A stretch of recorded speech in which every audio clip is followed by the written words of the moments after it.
Hello, hello, hello, hello, hello. How are we doing? We are back again, 9 p.m. on Wednesdays. As I told you guys, I said every week I am now here and I'm back for the foreseeable. Let's get into the swing of things. How's everyone's week going? Let's get into the comments straight away. Just loading up all the streams. And okay, right. People are starting to come in here. Give me a second. Do, do, do.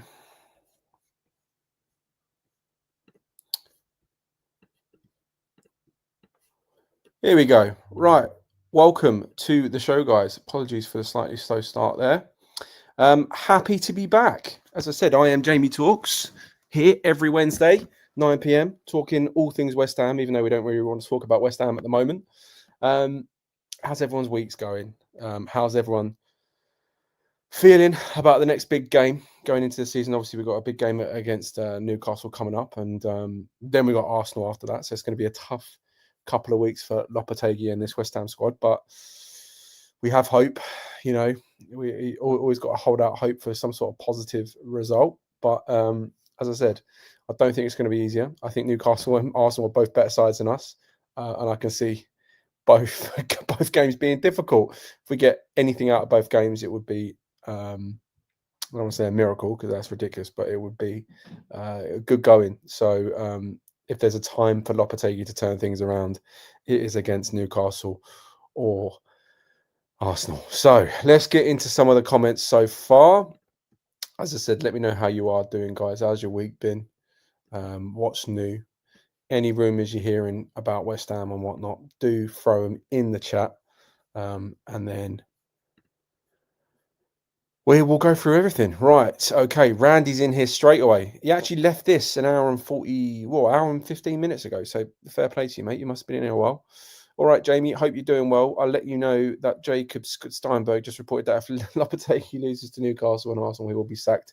That's the latest news coming out.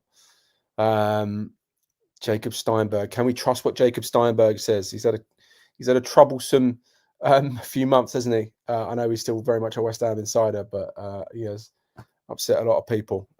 So I don't know if that's factual, but you can see, we're getting to the end of the calendar year. Really, we haven't got many games left before the end of the year. When I say many games, we've got a handful of games. But if we get to the end of the calendar year and things haven't turned around, I'll be very surprised if West Ham aren't looking elsewhere for another manager because we are, a fair part into the season now, and we're not seeing enough progression. Let's get some more. Just going to bring up the Premier League table as well, just to refresh myself. Yeah, so we are 11 games played so far, sitting in 14th, 3 points behind Man United, 2 points ahead of Leicester. So we're kind of in a bit of a tumultuous spot. We could drop down, we're only 4 points above 17th, but we're only 4 points below 10th. So have that as you will. It shows how close the Premier League season is this year, but I do think we need to turn things around, and it's just going to be a tough couple of weeks. And whether the board do sack Lopetegui over the next coming days, I don't think it's necessarily too much of a surprise to hear news like that for sure. Stuart's in here, top man. How you doing, Stu? Evening from Malden. How you doing, Derek? Evening to you, mate. Freddie, evening to yourself, pal. Randy, thanks again for your comment up there, mate. You were in here nice and early. Colin, good evening, mate. No problem with the last show. I am here, so we can have a chat this week. Randy saying, evening to everyone. Fremmer, top man, how you doing, mate? Good to see you. Stuart Burt, here we go. Right, your first comment. Let's go. We will lose both games. J-Lo will get the sack. The West Ham internet is wanting Pogba to join us. Bloody hell. Oh, that's an interesting one, isn't it? Like, do we really want that? How many times over the years have we seen West Ham go for players that have, on the latter end of their careers that are, like can't get a club anywhere? We'll be signing Dele Alli after that. I don't know. If we get a Paul Pogba that's going to come in and perform and play 10, 15 games to a really high level, then absolutely, mate. Why not? But I don't think it's gonna happen. Right. Frog in a well. What a name that is. Good evening, all. Trust everyone is being good. Absolutely, mate. Fremmer. So, Caduce wants out, and Pogba and Mourinho are linked with us. What a time to be a fan. Do you know what? I've seen these Mourinho links. I haven't seen the Pogba links. I'll be honest. I haven't been on Twitter today. I think if I spend too much time on Twitter, I drive myself mental. So, yeah, I've seen the Mourinho links. And, I'm very much in the camp that, give Lopetegui the time to turn things around. If he doesn't, then look for a new manager. But if we are going to get a new manager, then Mourinho. Would you guys take the chaos for 2 years? Come in, he'd be that pantomime villain that he's so good at being, and then just drop pure chaos in the Premier League for a swan song and arguably top 5 managerial career of all time. I would be for it. I know, and he's just a shithouse, isn't he, Jose Mourinho? And like he'd come in, inherit this squad, make him do great things, and then leave, and the club would be in a much worse place, 100%. But would I take those 2 years where he's here? I think I would. I'd love that. I grew up watching, Mourinho winning Premier League titles, and it's so poetic that he's won stuff everywhere but Tottenham. So, yeah, I love it. Frano or Frano P, how you doing, mate? Evening to yourself. Right, Damien, how you doing, mate? Good to see you back in here. The answers are in that squad for a top 10 finish. Slop just ain't finding them. Was let down with the centre forward signing though, and the lack of legs in midfield. Yeah, it's fairly straight to the point there, mate. I think you're probably right. I don't think the midfielders that we brought in have kind of done enough to suggest that they're Premier League players at the moment. Obviously, I think West Ham in general have been pretty poor. And I think players like Guido Rodriguez, for example, who I thought would be able to transition into this Lopetegui side and the Premier League and do well, it just has failed to impress. And he's quite often been subbed on and subbed off in the same game, which is kind of like a telling thing in a player's career. Also saying no to Pogba. Frano, how you doing, mate? So what's happening with our beloved club? We are nowhere to be seen. Couldn't have said it any better, mate. What a time to be alive. Feels like good old West Ham. We had those kind of glory years for a few years. Well, glory years in my life anyway. And now things are back to normal. Barry, how you doing, mate? I'm good. How are you? Regardless of how on and off Steinberg is, I do think Loppy is on the brink, Jamie. So I wouldn't write his news off. I don't think I wasn't saying that either, mate. I'm just saying, obviously, I think with a lot of news, you have to take it with a pinch of salt at times, because before the last game, there were reporters saying he was playing for his job. There was reporters saying his job's completely safe, and there was also reports saying that his job's not under threat at all, and no replacements are even being considered. So many things that are being reported, including Steinberg, in that on a weekly basis, that often contradict each other. It's just hard to keep on top of. Until I see West Ham actually announce the sacking of the manager, I just can't get on board with all these articles that are written every week. They have to sell papers and get people to click their articles somehow. Colin, Jamie, like I said, Loppy was never the coach for me. I said it was going to get worse, and it certainly has. He should have gone a few games back. It's a fair point, mate. It certainly hasn't been good enough. Like I say, 11 games in, 3 wins. And I think 2 of those wins have been diabolical, really. You think back to the 3 wins we got this season was it the away win at Selhurst Park against Palace, where I think we actually shithoused to win out of that. I think second half we kind of just done enough to win the game, but it was a very close affair, and a draw was probably a fair result. And they probably did enough in the first half to win the game and just didn't take their chances.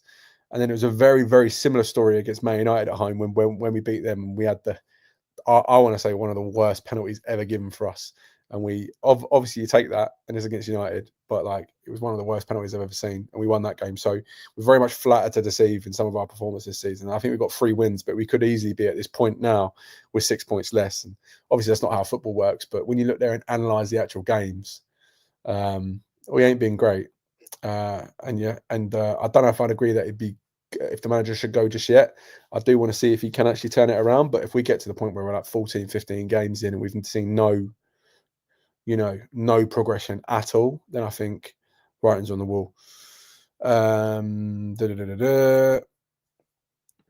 better Mourinho than Benitez or Tetsic or anyone else Sullivan would get. Yes, of course, I'd take Mourinho. It would have been the ideal person to give the Moyes squad to. I'm not going to any more games. You see them because we're playing crap. Yeah, I've been to every home game this year, and we've been shit. Actually, the only game I missed, actually, because I was on holiday, was the Man United game. Ironically, the one where we actually win. But every other game I've been to, and we've stunk. We've stunk the place out. In case you are not aware, if Loppy loses to Newcastle, he'll get sacked as his position will be untenable from Jacob Steinberg, everybody. I wanted to use the summer to replicate that Mourinho Chelsea side in the summer by bringing in the right profiles.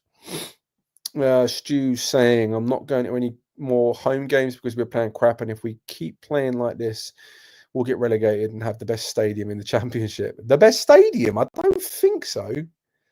I don't think. Who's in the Championship at the moment? So you got Fratton Park, which is Pompey, isn't it? Fratton Park's Pompey. That's like one of the greatest stadiums in English football. I think you got Ellen Road as well. I think there's quite a few stadiums in there that would be decent. I don't think we'd have the best stadium in the Championship. I think you could put it there now, and I don't think we would. We might have the best stadium in League One, but I don't know if we'd have if we beat. I don't even think we beat Stadium of Light either. Not with the London Stadium. There is nothing I would love more than Loppy to get a win at both Newcastle and Arsenal to save his job without Kudus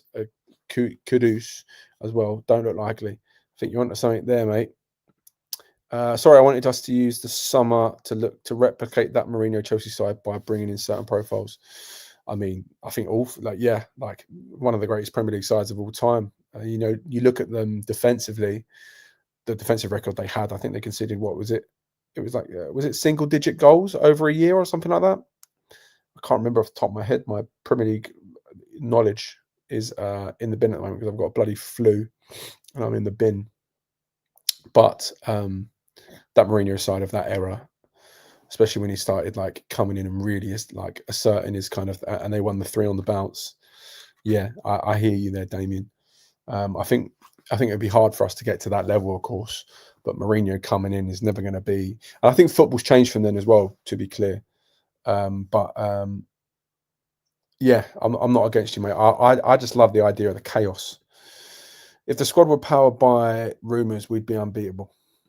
One of the managers we want is Turches. Again, not a fan of particularly, as we need to make the right appointment that is going to get us excited. Yeah, true. Moyes' best version of us had a touch of Mourinho about it. You're not wrong there, mate. You're not wrong. Do you know what? Like, I feel like West Ham fans in general, myself included in this, are so hard to please. And part of me wishes that David Sullivan had just gone out in the summer and bought the most attacking, expansive manager possible. Because if I was the manager of the football club, I would have done that. Because then if it did fall on if it did fail, at least he could then turn around to the fans and say, look, you asked for this. We had safe, pragmatic football under David Moyes, which didn't work, yada, yada, yada. We've now got an expansive manager. That didn't work, So at least he could have turned around and said, oh, this doesn't work, yada, yada, yada. Now we've kind of sidestepped in a way from David Moyes to Lopetegui. And, I keep mentioning this. Before David Moyes left the football club, it was definitely writing on the wall. I think the narrative from the fans wanting to go was too loud for the board to ignore. I also think there was clearly a breakdown in communication between David Moyes and David Sullivan. And I think basically the time was up, chapter's end. I don't think there was anything wrong with David Moyes leaving. I think it was just it was time for a move on. But I think with what we've done with Lopetegui is, as bad as we were last season, there were still parts about West Ham that made us dangerous against certain teams, and in moments we could still go and snatch a win. And we saw that on multiple occasions, like away at Tottenham or away at Arsenal. We had big results last year. Don't get me wrong, we had heavy defeats and we were poor. We conceded, I think the most goals outside of the bottom 3 last year. So we were very poor, but there were also parts about our football team that were dangerous. And, Jared Bowen got double-digit goals, rightfully so, because we were dangerous on the counter and we could trouble teams. And I feel like with Lopetegui, he's come in and he's kind of taken all the aspects of what were good about West Ham last year and just completely kind of removed them and eradicated them from the football club. So now we don't even have, we've gone from being like a poor defensive side with those kind of attacking threats and moments of brilliance from football players. He's kind of taken those moments and just like removed them completely. So I don't really know how he's going to turn this around, because the personnel aren't delivering in the system that he wants to play. It also looks like he doesn't know his best side.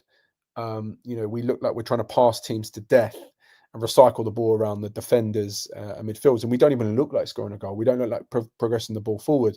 And the times we really do score is as a result of some sort of mistake from the opposition or a moment of brilliance from a player. I don't think it's come down to like tactical play from Lopetegui just yet, and I do think that's worrying. But yeah, that was a bit of a rant there, but we'll get back into the comments.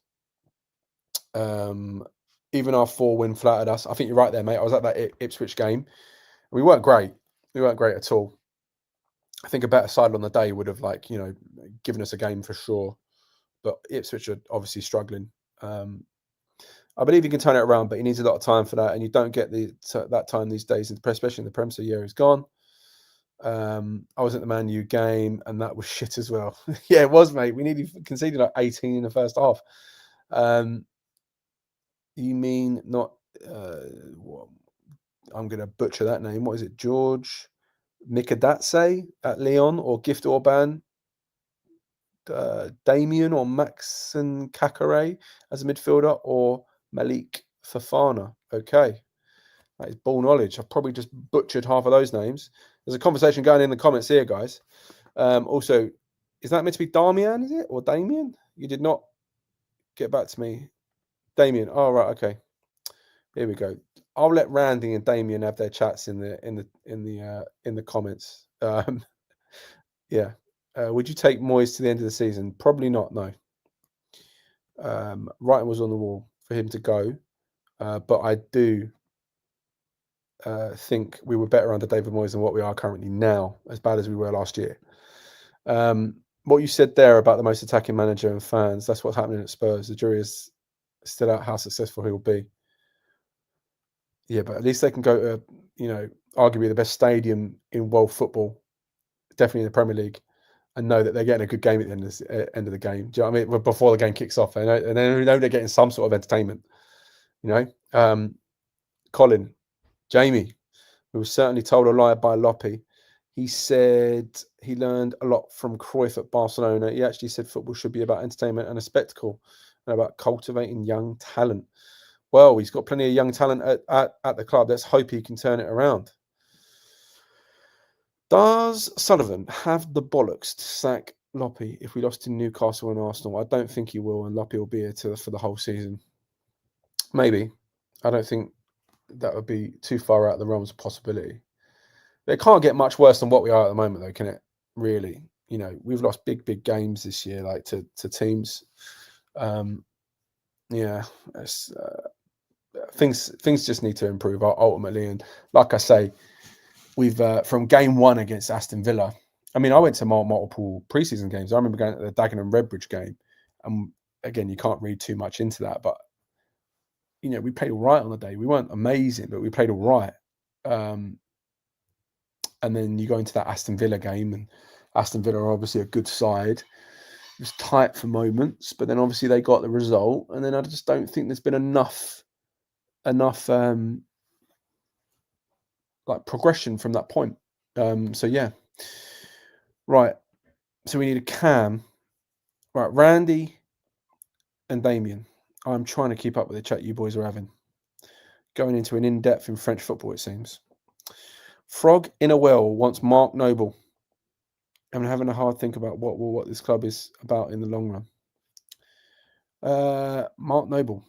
I mean, has he even done his badges? I know he's obviously, if you cut him open, he'd bleed claret and blue, 100%.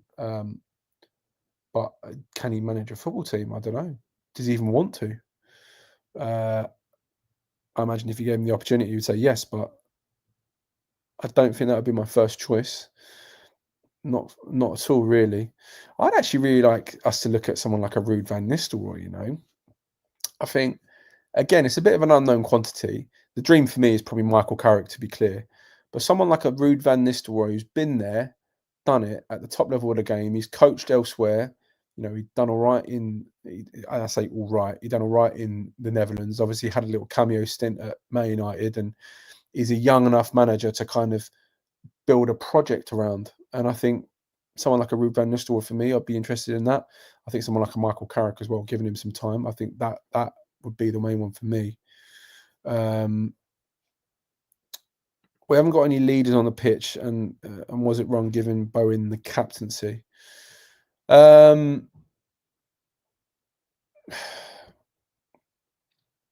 if it's not Jared Bowen, then who is it in that squad?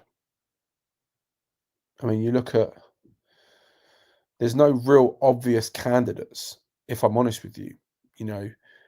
Out like, if it had been me, maybe I would have given it to a Max Kilman. I wasn't necessarily against the to be fair, I wasn't against the decision of giving Jared Bowen the captaincy, but I know some people are a bit more traditional. They don't like seeing forward players being given that. I think if I was going to give it to anyone outside of him, it's Max Kilman, but it was a new signing at the start of the year, and I don't know if you can definitely do that. Obviously, he's got Premier League experience being a captain at Wolves. Truthfully, the biggest question mark out the football club for me so far is James Ward-Prowse. Now, James Ward-Prowse for us last year wasn't like, he was Mr. Consistent, like in terms of like, it wasn't like a 10 out of 10. It wasn't, a 1 or 2 every week. It was like a 5 or 6 or 7. It was around that. It he gave solid levels of kind of not only like performances in the midfield, but brought leadership, brought genuine world-class set piece quality. Although he didn't score a free kick or whatnot, I think he kind of led on the pitch as well, unofficially. And I'm really disappointed with the fact that we let him go, if I'm honest. But hopefully he comes back at the end of the year, or we recall him, if that's even possible. He's who I would have given the captaincy. I wouldn't have let him go out on loan. I just hope when Kudus comes back, we can start Bowen up front, Kudus on the right, Somerville on the left, and Paqueta in the 10. But our midfield needs something. Soler needs to step up with Alvarez. Yeah, I think they all need to step up. We look at what Lopetegui's actually achieved so far this season. Is all of those players look bloody average. I don't know where Paqueta's been. I don't really know where Kudus has been. Kudus obviously punched 2 players in the face, got a 5-game ban, which hasn't helped us. And Jared Bowen has not been at the level he was last year. I think Somerville was impressed in the cameo points he's had, like the stints he's had to play for the club, but he hasn't often been started. So I wouldn't be against. And on paper, Barry, I think that those 5-6 players there you're saying are at work, but I just don't think they've performed so far this year. I think Paquetá is actually in contention to be dropped, actually. Frogging a well, saying Kilman, indeed. I'm assuming you're agreeing with the captain shout there. I would take any of these coaches. They would be a big upgrade on Loppe. Van Nistelrooy, I don't know who that second one is, mate. I don't know who the third one is. Areola and Thomas Frank. Fair. Randy, I've got reservations about Ruud after what PSV fans said about his time there. Apparently was not great, supposedly, mate. No, I know. I don't think he was, mate. I don't think he was obviously like the best manager in the world. But I think we saw. I just love the idea. I'll be honest. I say Ruud van Nistelrooy because he's available. As I say, my dream appointment really would probably like someone like a Michael Carrick, who's young enough to come in and has played at the top level of the game. Players are going to look up to, respect, you would assume anyway, and then build around for a few years. That's why I suggest someone like a Ruud van Nistelrooy as well. But I know obviously he's kind of got that little bit of a blemish on his CV from the time in Netherlands. I know it wasn't great, but I think we saw things at Man United that they took a somewhat upwards turn, and clearly he's been an influence in that dressing room for this season. So I wouldn't want to write him off as a coach just yet. And someone like that, or someone of that caliber, would be the next on my list if Lopetegui was to go in the next month or two. Damien, what's the game plan in the January window, Jamie? God, what a question that is. I think that could change now to what it would be in 2 weeks. I think it all depends on who the manager is. I think if Lopetegui is still here, then you might want to go out there and get another midfielder, maybe get a striker. It depends on what the Füllkrug situation is. I think there's clearly issues in the squad. I think players that he's brought in probably haven't performed to the level that he would have expected. Well, to the level Stein would have expected, I imagine. But that's another question conversation entirely. So to be truthful to you, mate, I don't really know what the game plan is.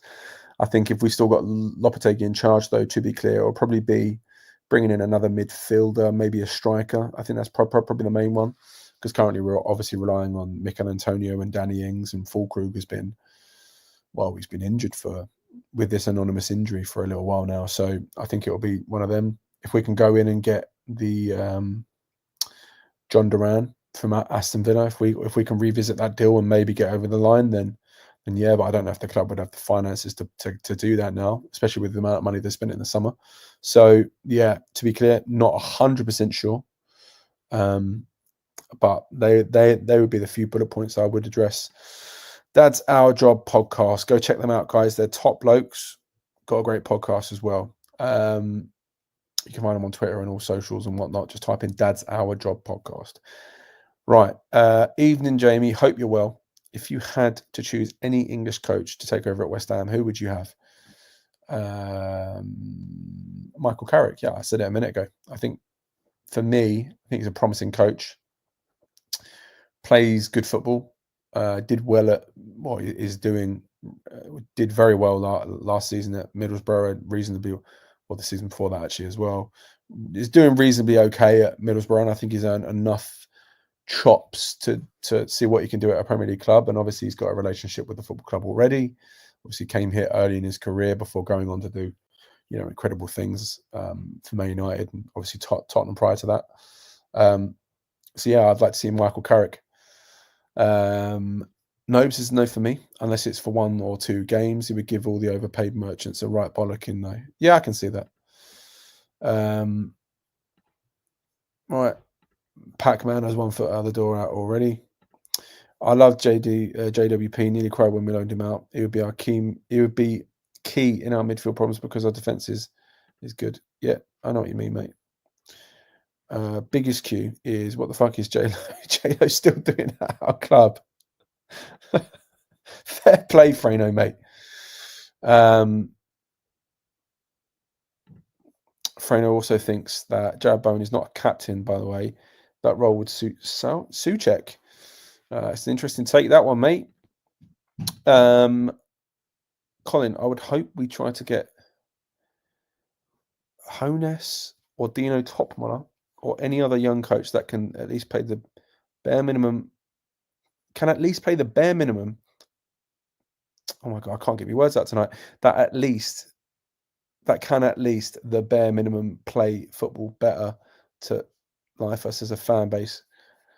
Okay, interesting. Thank you, Colin. Sebastian Hones from Stuttgart or Sergio Cochal? Names are getting thrown at me tonight. Former Porto coach.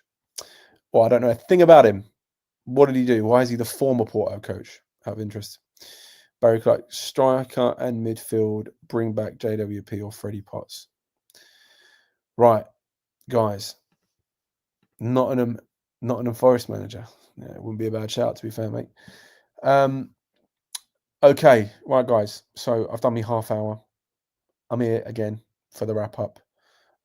We've not even spoken about the Newcastle game coming up. I'm really not sure what to expect, if I'm honest with you. I think Newcastle are a side in the ascendancy. They're very comfortably a top half team. Will be fighting for European spots come the end of the season, and West Ham are just like a million miles away from that at the moment. So getting any sort of result against Newcastle at the moment is going to be tough. I'm actually going to be watching the game myself with one of my good mates who's a Newcastle fan, born and bred in Newcastle. So that'll be fun. Funny story, actually. The year we met, actually, right? Me and his name's Kyle. Shout out Kyle. Big Geordie. The year we met, I moved into London. I moved into a house share, right? and met this Geordie lad. His name's Kyle. Became great friends, bonding around football. That's pretty much the 100% of our friendship. Was like moving to a random house in London. You bond over football, and now I've been friends with him for years. Go to games all the time. West Ham is like his London team because obviously you can't go to Newcastle every week. So the year I met him, which was like what 2022, we had a bet when we first moved in, like, oh, who's going to finish higher in the season? Was it Newcastle or West Ham? And it was like the bet was like 50 quid. So it gets to the end of the season. West Ham are obviously having a stinker at this point. It was the season where we had a bit of a poor season. And this is the season that Newcastle have been taken over. So they obviously went and rocketed out the season. So I lost the bet royally, owed him the 50 quid. Instead of giving him the 50 quid, you know, I was like, do you know what? I'll take you to a West Ham Newcastle game. It was near the end of the season. I took him for dinner, bought his ticket for the stadium. We went in there. He obviously sat in the West Ham end and kept quiet. And then they proceeded to beat us 5-1. It was the year that was a midweek game. Joe Linton scored 2 goals that were identical. So I always have nightmares about playing Newcastle purely because imagine not only losing a bet, but you take your mate who you've lost a bet to the game, you lose 5-1 and you buy his dinner and you've got to sit in like public transport with him to get back home the entire way as well. So it was like one of the shittest nights, and I had West Ham to thank for it. So yeah, he still reminds me of that today, and we're going to go watch the game against West Ham Newcastle as well. So for the love of God, I need a result in this game because we never beat him, and it's it stinks. It stinks. 4-0 loss. Great. That's a great start. Jamie, I just feel we have to change from a position style play to counter-attacker style for players we have more suited. Yeah, similar to what David Moyes did. Martin, straight to the point. We need to start winning. This is a joke. And that is an excellent way to round up the show, guys. So, as I say, I need West Ham to get some sort of result this weekend. I can't be dealing with this. I can't be dealing with my mates like battering me. You know, obviously it's Monday Night Football, isn't it? 25th, I believe, 8 p.m. kickoff. So I'm hoping that we can do something on a Monday evening. Otherwise, it's going to be a terrible start to my week. But anyway, guys, it's been great. As I said, thank you for watching. I'm here every week now, every Wednesday for the wrap up. You can find myself on Twitter or any socials if you want to chat and shout at me about West Ham being shit. Let me know. But yeah, across all socials, Jamie Talks. And thanks to the guys at the West Ham Network for having me on, as always. Appreciate the support and all the comments going in here, guys. Top lots of regular names and whatnot. So yeah, appreciate the support as always, guys, and I will catch you next week. Come on, you irons.